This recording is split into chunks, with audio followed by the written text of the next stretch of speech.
6th House Select Committee. Today's hearing focused on the role of extremist groups leading up to January 6th and how former President Trump summoned them or encouraged them to come to the Capitol that fateful day. We heard from Jason Van Tatenhove, a former spokesman for the Oath Keepers, and Stephen Ayres, who was at the Capitol riot and pled guilty to trespassing. We also heard taped testimony from former White House counsel Pat Cipollone. He described a meeting at the White House on December 18th where outside advisors proposed to the president that he order the seizing of voting machines. I remember the three of them were really sort of fully attacking me verbally. Derek, and we were pushing back, and we were asking one simple question as a general matter. Where is the evidence? I mean, if it had been me sitting in his chair, I would have fired all of them that night and had them escorted out of the building. It's Derek and I both challenged what she was saying. And she says, well, the judges are corrupt.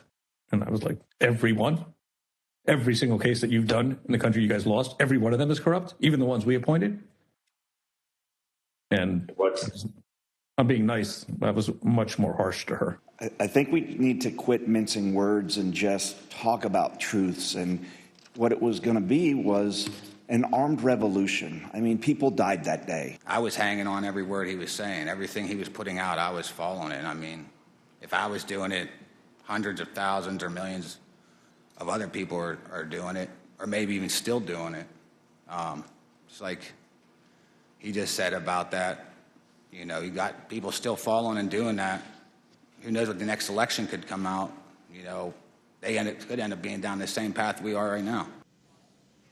For more on the hearing, let us consult John Dickerson, Nicole Killian, and Robert Costa. They're all joining me now. John, of course, CBS News chief political analyst and senior national correspondent. Nicole, CBS News congressional correspondent. Robert, CBS News' chief election and campaign correspondent. Okay, that all the formalities have now been taken care of with titles galore. Robert, Congressman Liz Cheney said at the very end of today's hearing that former President Trump sought to contact a witness for the hearings by phone, a witness that has yet to appear.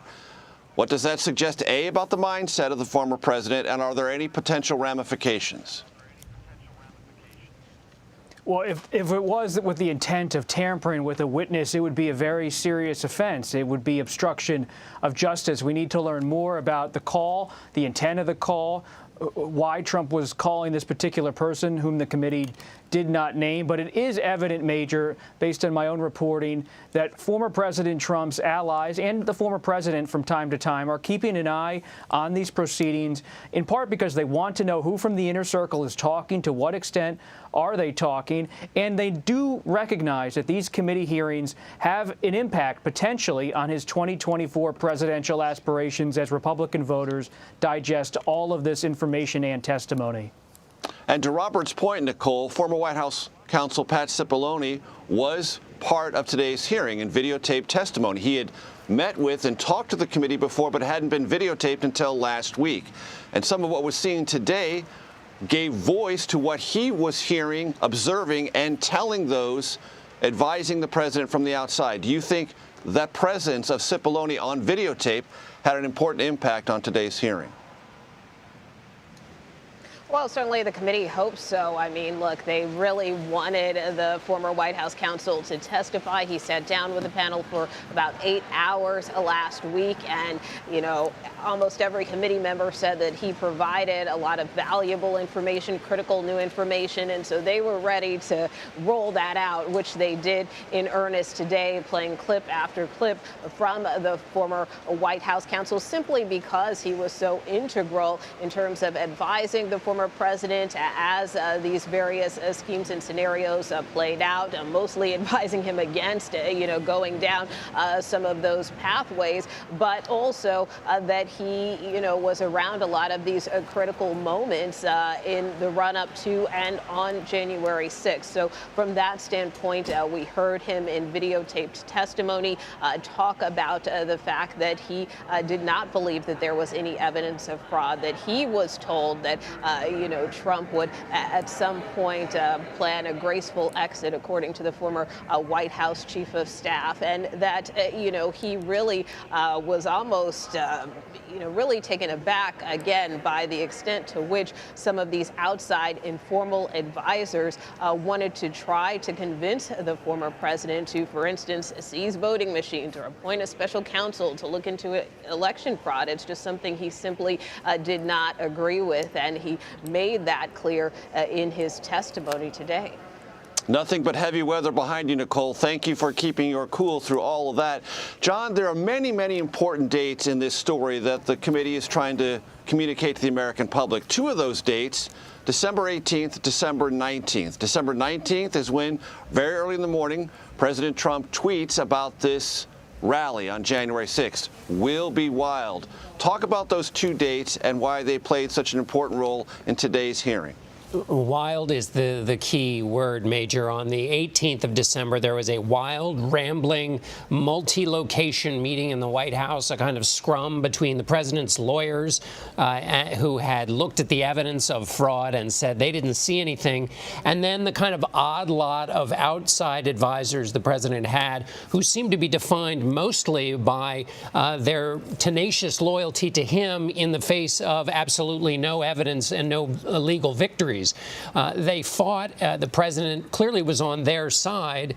And what the committee did was kind of connect that meeting, which showed a president desperate for an outcome that he wanted, kind of connected to the tweet on the morning of the 19th, and tried to argue that the call for his supporters to come to Washington for what would be wild was kind of the last Hail Mary play in a series of plays that included pressuring his vice president, that included reaching out to the Justice Department to pressure officials there, reaching into the states to pressure state officials, election officials.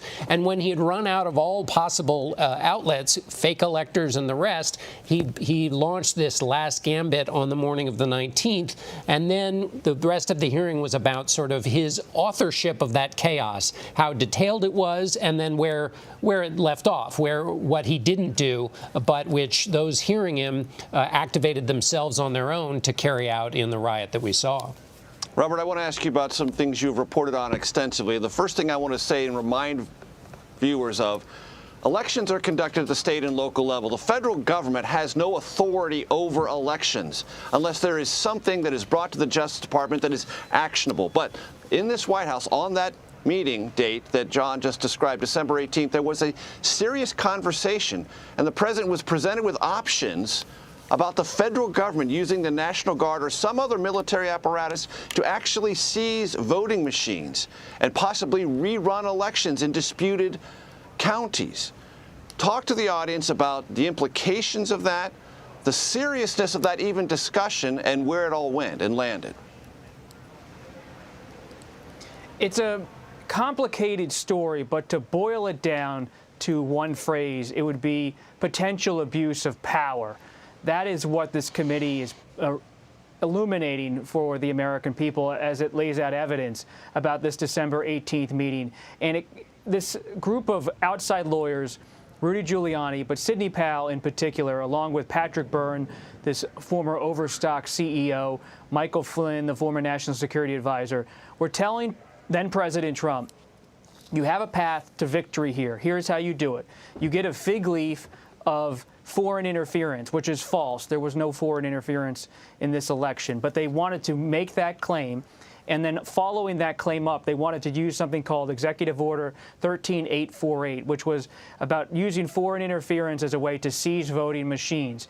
And it sounded at the time when I was first reporting on it as almost comical and crazy, but it was serious business because it was in the Oval Office. They were thinking about it. And Trump went so far as to consider making Ms. Powell a special counsel, whether it would be inside the White House with some kind of power there, or perhaps even inside the Justice Department. Trump was exploring how to use the powers of the presidency to try to stay in office and perhaps, as you said, Major, have unparalleled federal control, never before seen, unprecedented federal control and influence over the machines and the election itself.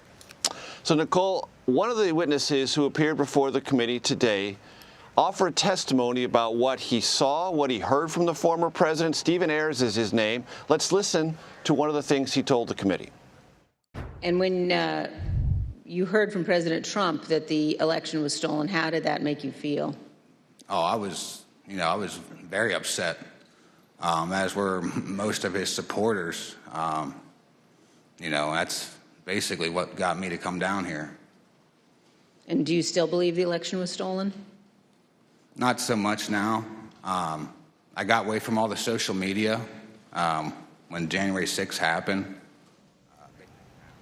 Ayres, it strikes me, Nicole, is illustrative of a good number of people who showed up in Washington and who may still believe there was something wrong with the 2020 election simply because President Trump then and former President Trump now keeps telling them that. Ayres said, listen, I believed him. I didn't think he would deceive me. He's come to a different realization. It seemed to me the committee was trying to drive that home to those who may still be in that camp that Ayres was once a member of. Yeah, well, clearly the committee was making the case on a broader scale that a lot of people were duped by the former president, in this case, Stephen Ayres, who said he may have thought twice, had he known better. But that being said, I mean, look, this is an argument we've actually heard before. If you think back to the second impeachment trial, this was something that in the wake of the riot, which, remember, that trial took place about a month after the riot, you did have a number of rioters who did say that, look, I did this because the former president said so. So basically, this is an argument that the committee is, again, kind of putting forth in a different capacity, obviously conducting a different investigation. But, there are some parallels, because even with the former president's speech, I think back to the impeachment trial, and they made such a big deal in that trial of those words, fight like hell, which, again, you heard the committee again reference today, that in essence it was the president's words. It was his tweets, it was his rhetoric that compelled a lot of these people to come to the Capitol that day, ultimately culminating in what we saw January 6th, including a number of extremist groups. And so that is really what the committee was trying to do, was kind of connect the dots between the former president's rhetoric and the action that ensued because of it. John, one of the things the committee also tried to establish today was a little bit of context about the Oath Keepers and other extremist groups, maybe militia groups. What do they call themselves? How do they see themselves? And that former spokesperson for the Oath Keepers shared some testimony. Let's listen. He wanted me to create a deck of cards that would include different politicians, judges, including up to Hillary Clinton as the Queen of Hearts. This is a project that I refused to do. But from the very start, we saw that. There was always the push for military training, including there were courses in that community that went over explosives training. So, yeah, this all falls in line. John, it appeared the intent of the committee was to say, look, this is not about protests. This is not about First Amendment rights. This is about people who are talking about, thinking about, and strategizing about things that include the potential use of violence against political structures in the United States. Is that grounds for any criminal action? And I know you're not a lawyer. I'm not one either, but we can explore it together. And is it part of a larger conversation the committee hopes the country has about those groups who were there on January 6th, considered themselves aligned with former President Trump then, and even so now? Yeah, two separate questions. I guess one would be in terms of criminal prosecution, you would need to establish a connection between President Trump or his people and the Oath Keepers, a direct connection that would show that he somehow activated them. What's more interesting is that when you study public officials and what they say out loud, you can say many things that activate your supporters, and know this well from covering President Trump as a candidate, that activate your supporters without having to say anything explicit. And President Trump knew very well how his words would land with his supporters. And that gets into a gray area, but you can activate their energies without having to actually be tremendously explicit about it. Those playing cards, by the way, of course, a copy or a reference to the playing cards that were created in 2003 during the Iraq War to help U.S. soldiers identify leaders in Saddam Hussein's government. And the idea here is that the stakes were high. These weren't just weekend warriors with some extra zip ties on in their pockets. These were serious people who were a serious threat. And to your larger point about the existing threat in American politics, that to play footsie with these groups, to kind of brush them aside as just kind of very enthusiastic, undermines, the committee would argue, and others as well, undermines the true nature of the threat, and particularly the nature of the threat at a time where people think that if you can't get what you want through the political process, well, then violence is a perfectly reasonable option. There are more people who think that now, and it's one of the key questions at the center of these hearings, is whether that kind of thinking is called out and is not allowed in the political conversation. We need to thank John Dickerson, Robert Costa, and Nicole Killian for all their reporting and context. We do so very much. Thank you. President Biden met with Mexico's president today, what we learned from the visit at the White House, and what we can expect from the president's upcoming trip to the Middle East. You are streaming Red and Blue.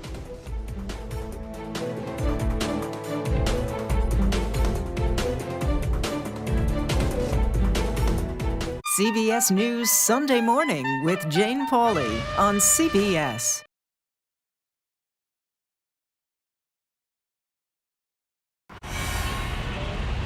You ready? A generation of kids opens up on CBS Reports. I just want to be like a regular kid. Their world, their struggles, their voices. What if I was white?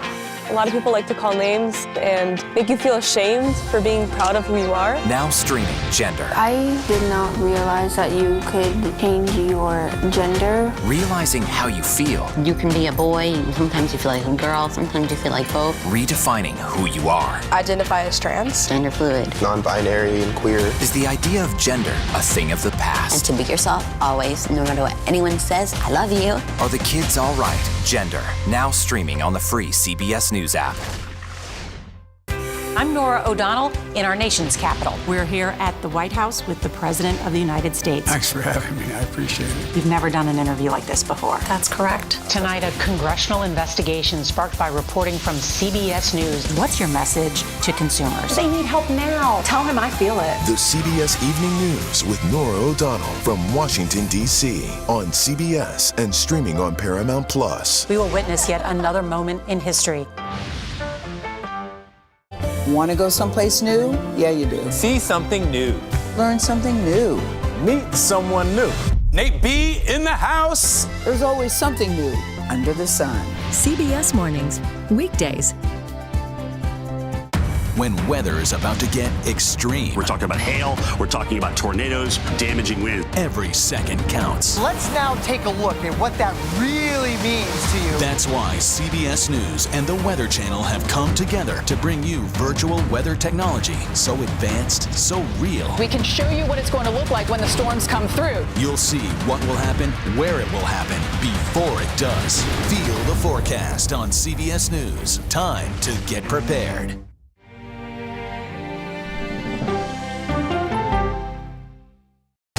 People from every corner of America facing challenges. Everyone is just looking for some type of connection. Just raise your hand and say, hey, I'd like to help. Coming together to find solutions. We are going to do something about it. Their stories are our stories. Welcome to Eye on America. Stream now on the free CBS News app.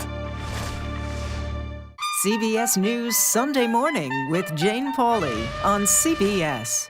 We have an inspiring story that started with a strange act of kindness. Yeah.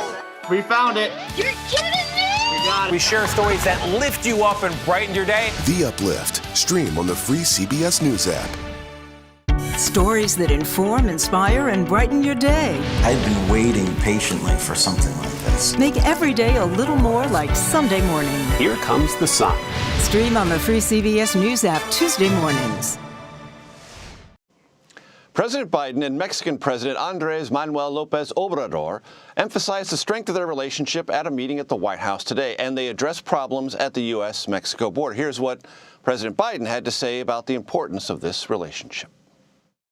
And for me and my administration, the U.S.-Mexico relationship is vital to achieve our goals of everything from the fight against COVID-19 to continuing to grow our economies, to strengthening our partnerships and addressing migration as a shared hemispheric challenge.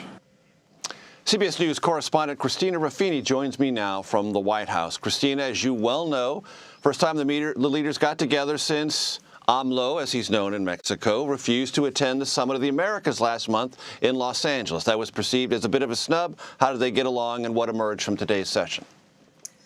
Well, it was a bit of a surprise start to the meeting. You know, Major, you've covered these. Usually you go in, you set up the cameras, the leaders say a few remarks, and everybody goes out after 5 or 10 minutes.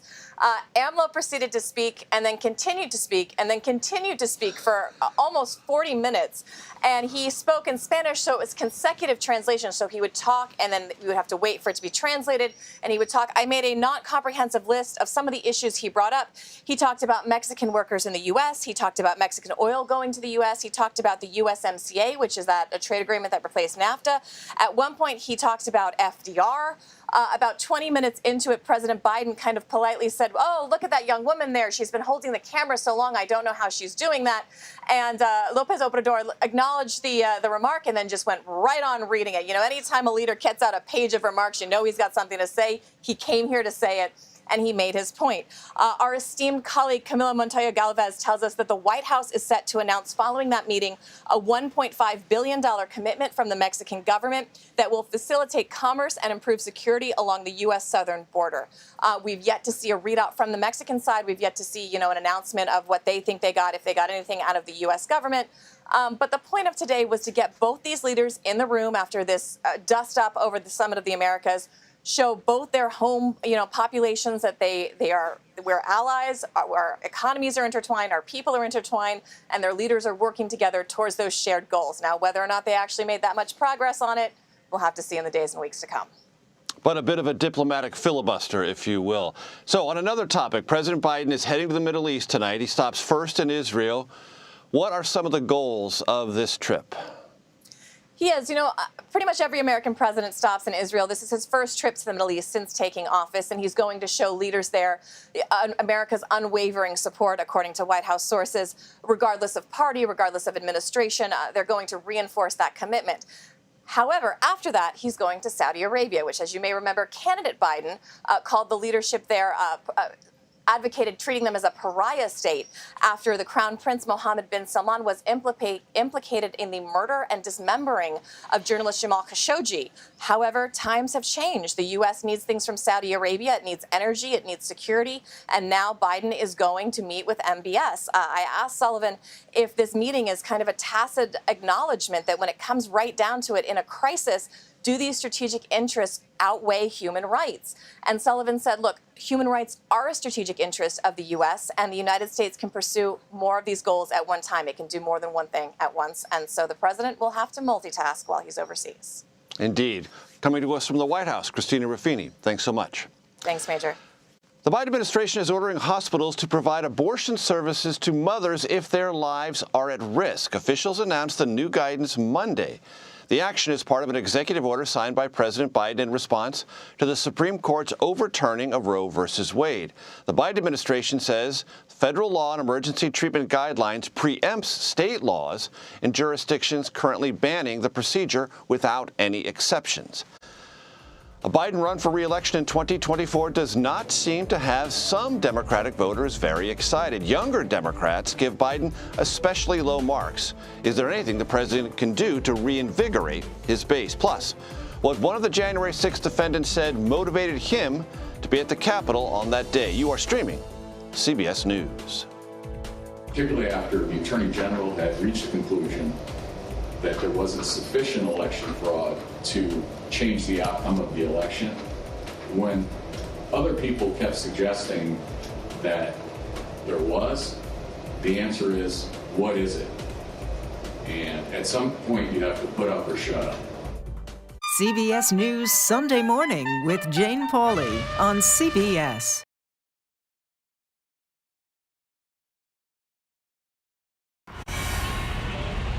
You ready? A generation of kids opens up on CBS Reports. I just want to be like a regular kid. Their world, their struggles, their voices. What if I was white? A lot of people like to call names and make you feel ashamed for being proud of who you are. Now streaming free speech. It's evident that there's a wave of censorship across the nation. Angry partisan debate in schools. College campuses have not been a place of intellectual diversity for the longest time now. Are loud voices silencing a generation. I don't feel comfortable speaking out. I started to realize I wasn't even discussing stuff in class. I was keeping all my thoughts to myself. Are the kids all right? Free speech. Now streaming on the free CBS News app.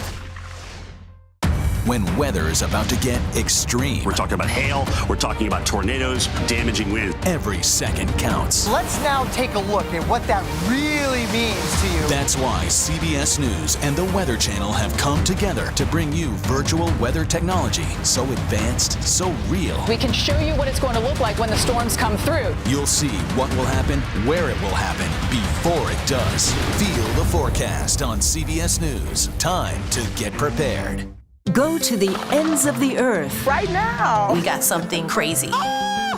and reach for the stars. Here we are. Time. Yes, it's my comeback. Hey, this is pretty fun. But wait, there's more. Experience thought-provoking, I'm open to the idea of being a human being. innovative, Da-da-da-da. and truly original reporting. Look through a telescope and go, wow. Because there's always something new under the sun on CBS Sunday morning. We have an inspiring story that started with a strange act of kindness. We found it. You're kidding me? We share stories that lift you up and brighten your day. The Uplift. Stream on the free CBS News app. I'm Nora O'Donnell in our nation's capital. We're here at the White House with the President of the United States. Thanks for having me. I appreciate it. We've never done an interview like this before. That's correct. Tonight, a congressional investigation sparked by reporting from CBS News. What's your message to consumers? They need help now. Tell him I feel it. The CBS Evening News with Nora O'Donnell from Washington, D.C. on CBS and streaming on Paramount Plus. We will witness yet another moment in history. Go to the ends of the earth Right now. We got something crazy. and reach for the stars. Here we are. Time. Yes, it's my comeback. Hey, this is pretty fun. But wait, there's more. Experience thought-provoking, I'm open to the idea of being a human being. innovative, Da-da-da-da. and truly original reporting. Look through a telescope and go, wow. Because there's always something new under the sun on CBS Sunday morning. Welcome back to Red and Blue. Here is a look at some of our top stories. President Biden is preparing to travel to the Middle East. Less than a month after the collapse of Israel's coalition government, the president is expected to meet with Israeli leaders, Palestinian leaders, and leaders in Saudi Arabia during this trip.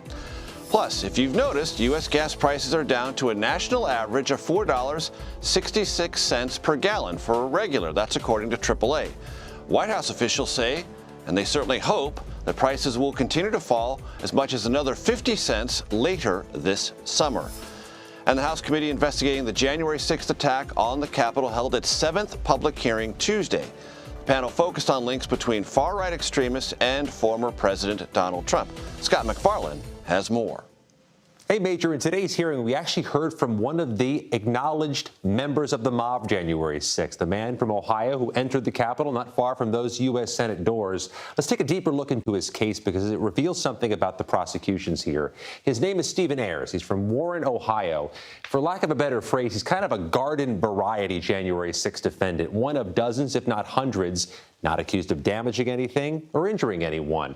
And again, he entered the U.S. Capitol in the Senate door area with this large mob. According to the prosecutors and his signed plea agreement, Stephen Ayres was galvanized by that December 19th, 2020 Trump tweet about "Be there, will be wild" on January 6th. Stephen Ayres says that's part of his motivation. He's one of many defendants who've said that that tweet was part of their motivation. Let's look at the overall numbers. Stephen Ayres is one of 840 people charged from January 6th, one of nearly 300 who've pleaded guilty. His sentencing has not yet been scheduled, but if past his prologue, other defendants have sought the leniency of the court, and some have received the leniency of the court for cooperating with the January 6th committee. Major? Scott McFarland, we thank you.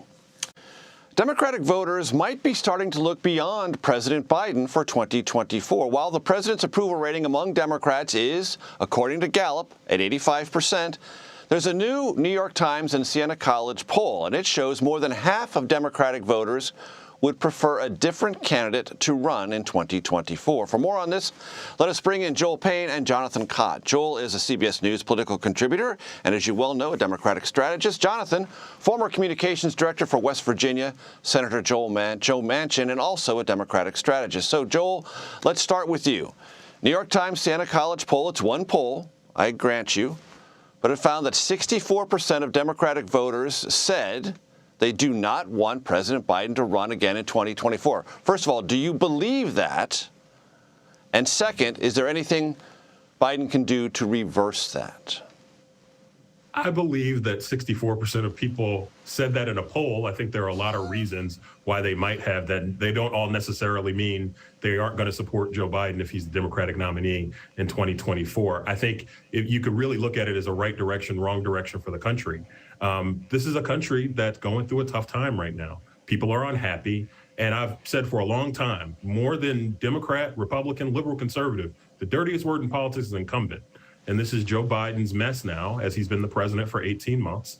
And he's going to take the heat from the American people. I think what's positive for President Biden, unlike his predecessor, he does not bring polarization to the table, which means there's a route for him to get back to being politically viable in 6 months, in 12 months, and 18 months. There's a route back for President Biden, but there's no doubt right now he's probably at the low water mark.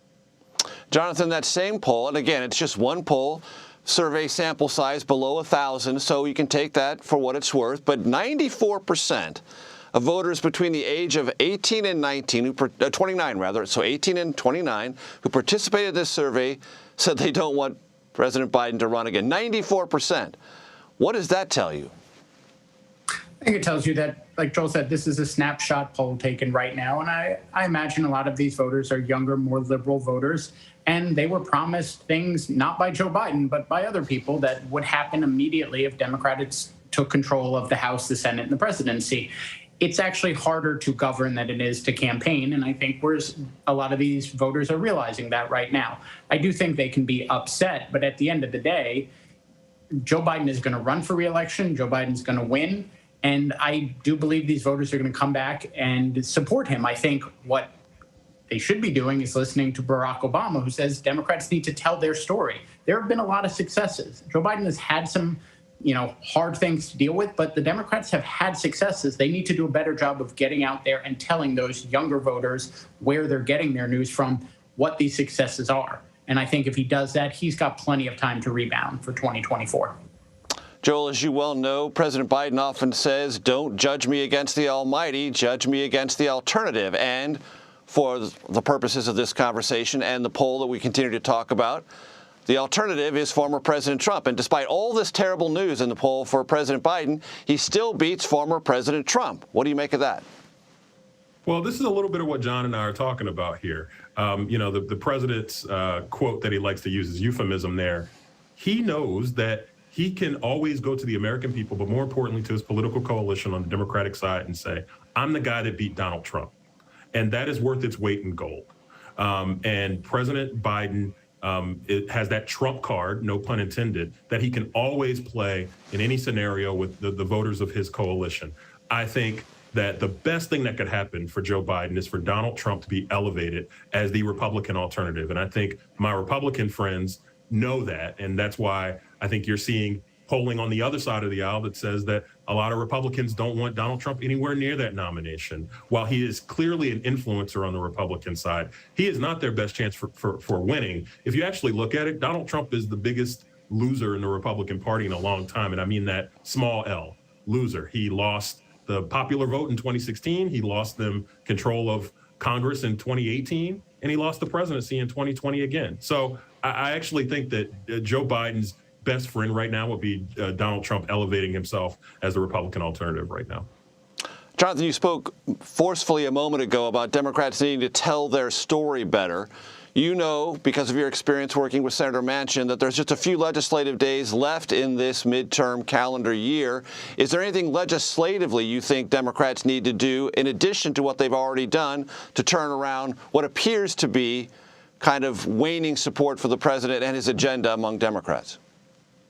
Yeah, I think right now they're working on getting a reconciliation package passed. They're still working on getting a China competitiveness bill passed. I think Mitch McConnell is trying to hold it up because he knows another bipartisan win for the president on an issue that Donald Trump only tweeted about and talked tough about, but didn't actually do anything about, would be bad for Republicans in the midterm. So I think getting those two things accomplished would be a lot. And then they have to just get out there and tell the story every day. They have to go out and stand in front of the people who are being helped by this. They have to stand in front of the chips factories that are being built in Ohio. Tim Ryan would benefit so much if we could get that bill done and he could stand there and say, yes, now we're bringing manufacturing back to Ohio.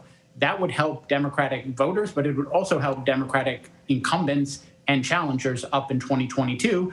And you then take that into the 2024 election. Joel Payne and Jonathan Cott, we thank you very much. Another new poll seems to show that support for former President Trump to run in 2024, we were just talking about that, might be declining. We talked with the author of a book on Mr. Trump about what these figures might actually mean and who could emerge, possibly, in the GOP field to challenge him. You are streaming Red and Blue.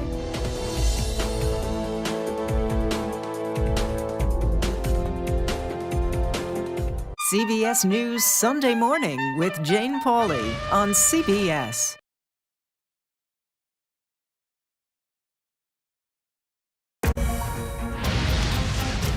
The threat of severe weather and dangerous tornadoes is expected to last. Let's get the forecast from our partners at the Weather Channel. Here we are in our virtual view. Now 6 feet of water, imagine that. Cars that can act like battering rams.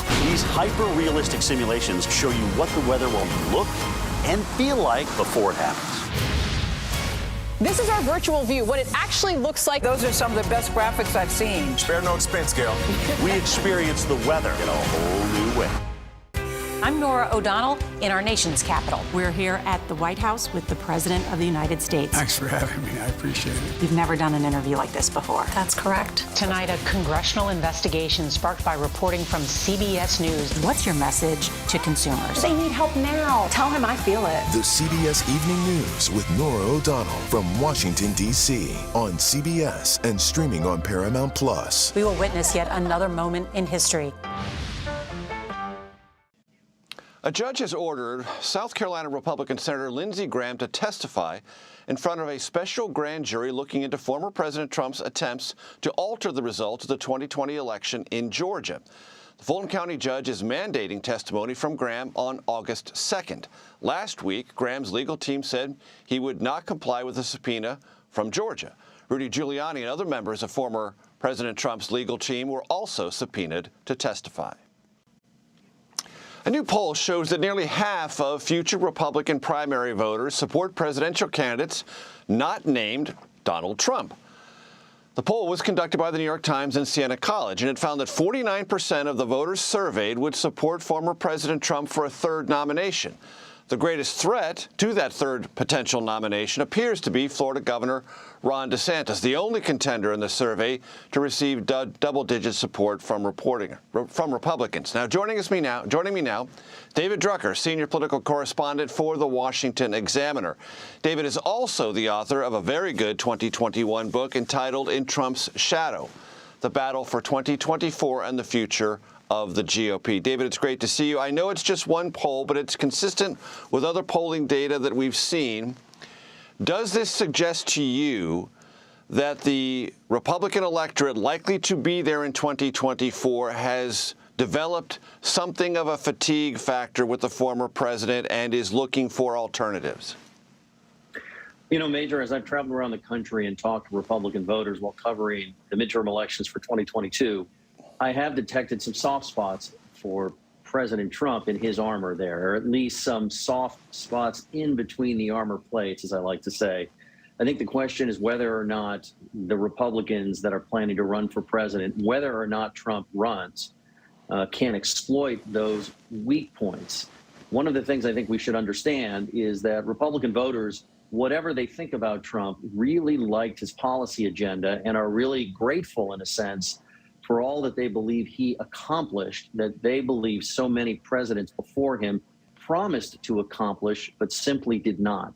And so one of the reasons he's been able to exist as a major player in the Republican Party, despite having lost the House, the Senate, and the White House on his watch, and then we can get to the whole January 6th discussion and his obsession with unsupported stolen election claims, is because they really believe that from a policy standpoint, he made their lives better and he kept promises that other politicians didn't.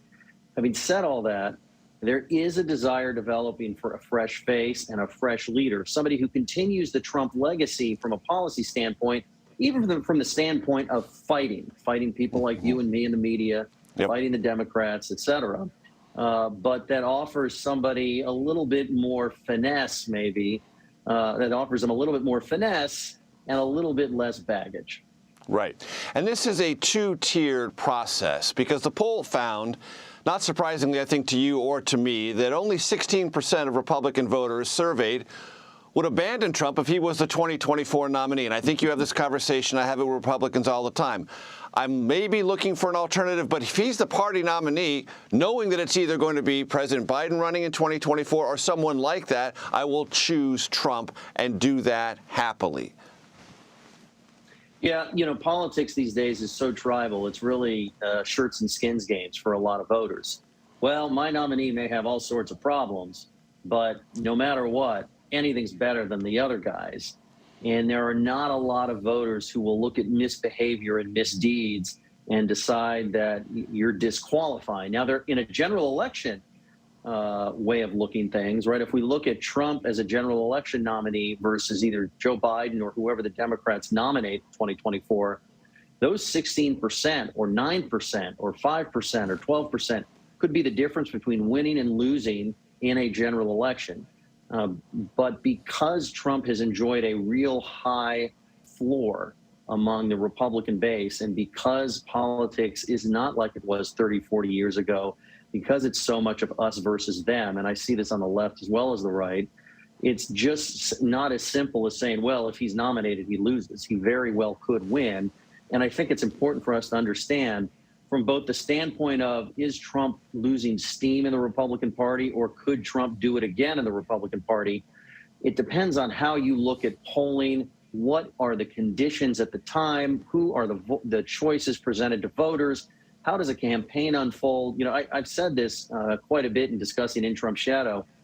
There's a case for Republicans that will run against Trump for the 24 nomination if he runs to make. But if they don't run against him and they don't make the case, they're not going to even really pose the question to Republican primary voters.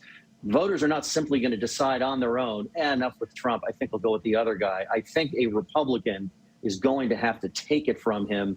And it remains to be seen whether any of them are going to be willing to go at him the way he goes at them.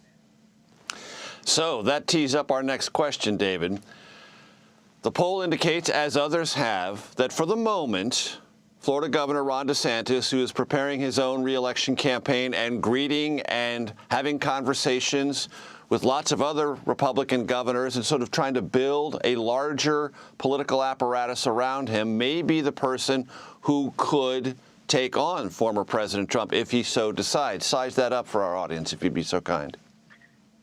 Well, I think when you look at Governor Ron DeSantis, you have to look at somebody who has been really adept at using the levers of power available to him to affect conservative policy.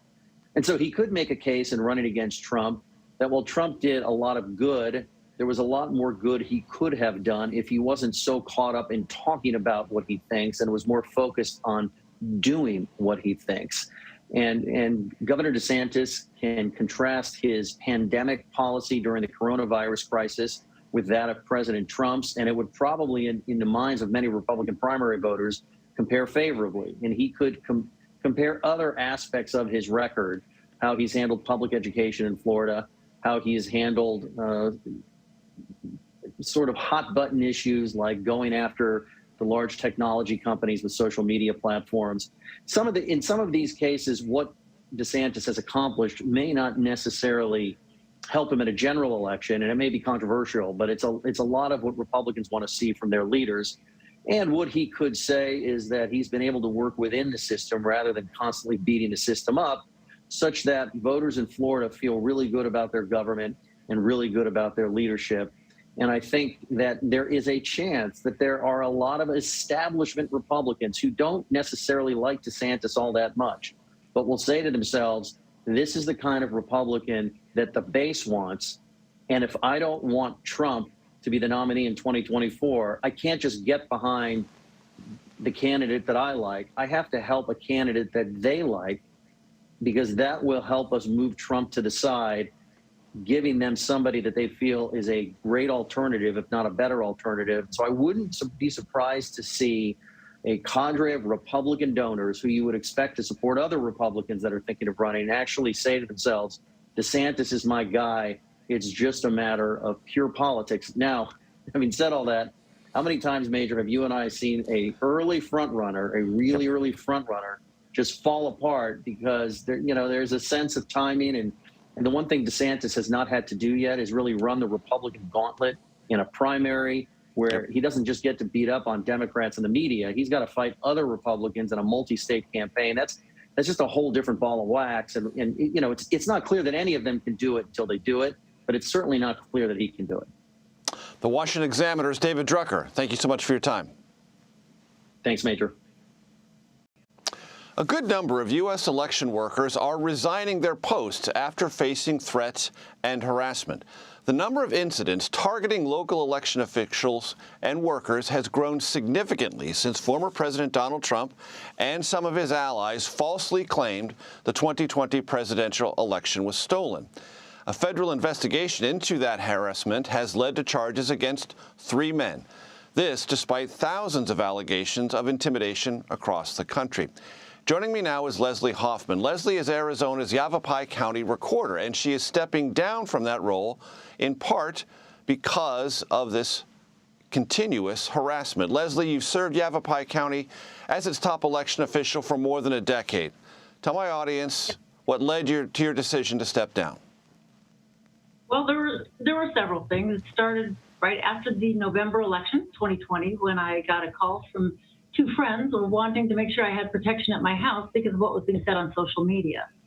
That prompted our sheriff's department to start patrolling my house, which they have continued now for over a year and a half, patrolling the house. And then just the constant harassment and allegations. And I'm in a very Republican county. I'm a Republican recorder, and Trump won 2-1 here. So it makes you really wonder why.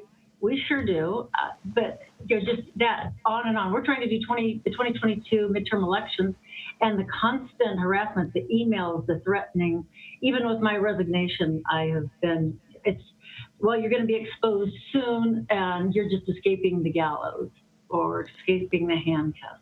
And it gets old, and in the interim of all that, I got a really great job offer. Right. Yes, and that sometimes affects the balance of things as you weigh them. What is the essence, if you can describe it, of these complaints? Do people have a specific allegation about something they specifically went wrong in your county, or are they just mad in general? They're just mad in general. And a lot of the things that they have said were allegations made about other states and other counties, and we've continued to say, Arizona, Yavapai County, Arizona, we run our elections here, not anybody else's, and our elections we pride ourselves. We're a model in the state for elections. And your county elections director left citing many of the same reasons that you have. So one thing I know about election officials and election professionals around the country, they possess, because they retain it, it's a job requirement, lots of institutional knowledge. It's my impression, Leslie, that that's one of the things that's being lost across our country right now, is the institutional knowledge of people who've worked elections for a good long while. Do you agree with that, number one? And number two, have you found it difficult in Yavapai County to recruit election workers to at some point, fill your gaps, fill your shoes, and over time, obtain that crucial institutional knowledge? Absolutely. I am seeing it. I'm nationally certified, as all of the management team is here. So we know people all over the country, and we spoke with a lot of them. A lot of them are stepping away, which is very sad because what we do is very unique, very complex work. And learning those jobs takes a long time. And we've had a hard time recruiting even our seasonal and poll workers because they're worried about all of the conflict that's gone on and the climate of elections right now. They see elections behind a job posting, and they just don't contact us. And I want you to share with our audience, Leslie, because I don't think people understand this. There's a sense that, oh, if you're an election worker, you show up maybe the day before the election and you get everything in order.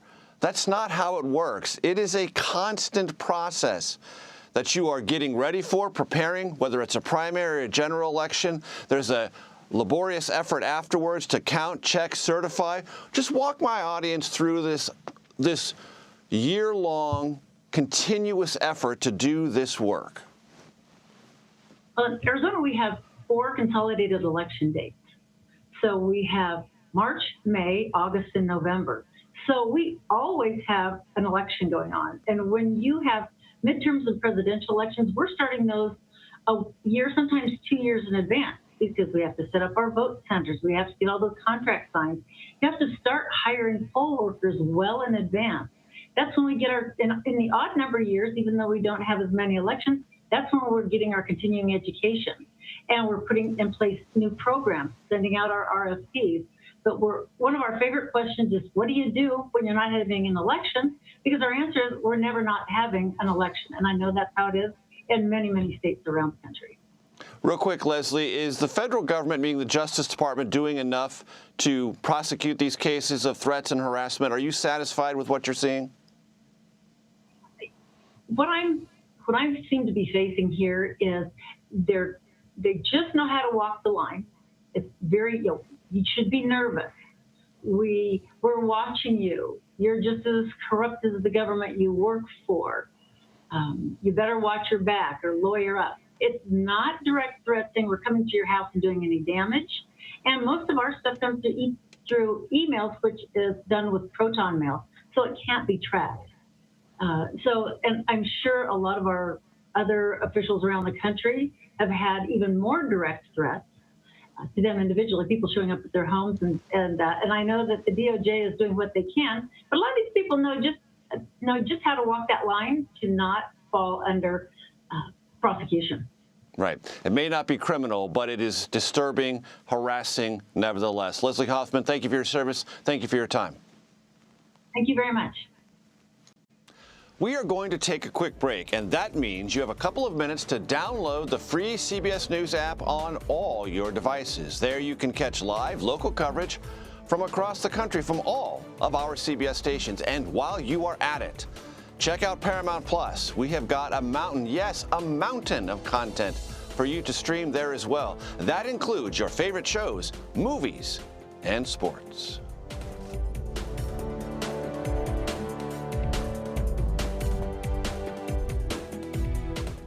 CBS News Sunday Morning with Jane Pauley on CBS.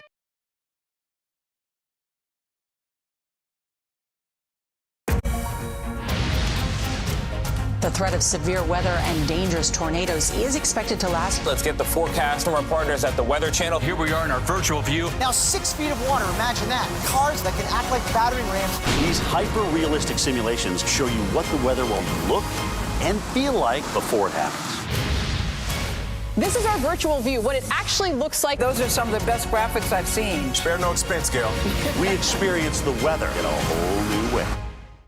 I'm Nora O'Donnell in our nation's capital. We're here at the White House with the President of the United States. Thanks for having me. I appreciate it. We've never done an interview like this before. That's correct. Tonight, a congressional investigation sparked by reporting from CBS News. What's your message to consumers? They need help now. Tell him I feel it. The CBS Evening News with Nora O'Donnell from Washington, D.C. on CBS and streaming on Paramount Plus. We will witness yet another moment in history. NASA has unveiled more photos from the James Webb Space Telescope. The first light images released today show the Carina Nebula, the Southern Ring Nebula, and Stephen's Quintet. Their release follows Monday's unveiling of the sharpest infrared photo of the distant universe ever produced. The James Webb Space Telescope was launched in December of last year and is stationed, get this, roughly 1 million miles from Earth. Well, that does it for today. You can stream Red and Blue Monday to Thursday at 6 p.m. Eastern. And a reminder, if you want to watch previous episodes of the program, you can see them anytime on the CBS News website. Just head to cbsnews.com/red and blue.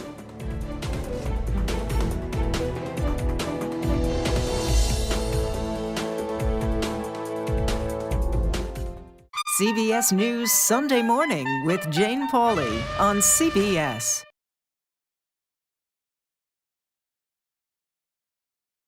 Go to the ends of the earth. Right now. We got something crazy. And reach for the stars. Here we are. Time. Yes, it's my comeback.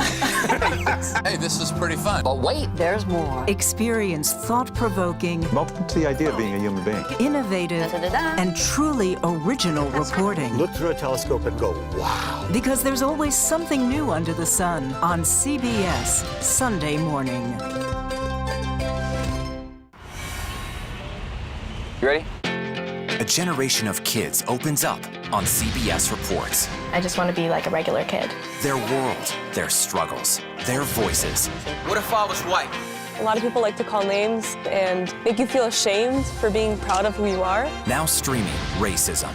I feel like it's just a war zone between all different races. Will this generation continue the problem? The kids pushed them away and didn't want them to be there because of their race. Or be the solution? We just need to keep raising our voices. We're all human and we don't deserve that type of treatment just because of how we look. Are the kids all right? Racism, now streaming on the free CBS News app. Want to go someplace new? Yeah, you do. See something new. Learn something new. Meet someone new. Nate B in the house. There's always something new under the sun. CBS Mornings, weekdays. Americans across the country react to the Supreme Court's ruling on abortion, understanding the landmark decision and its impact. For continuing coverage anywhere, stream on the free CBS News app. Nearly half of America's murderers are walking free. Why? CBS News is finding out using the power of our local and national investigative journalists across the country. Crime without punishment. See it all on cbsnews.com/unsolved.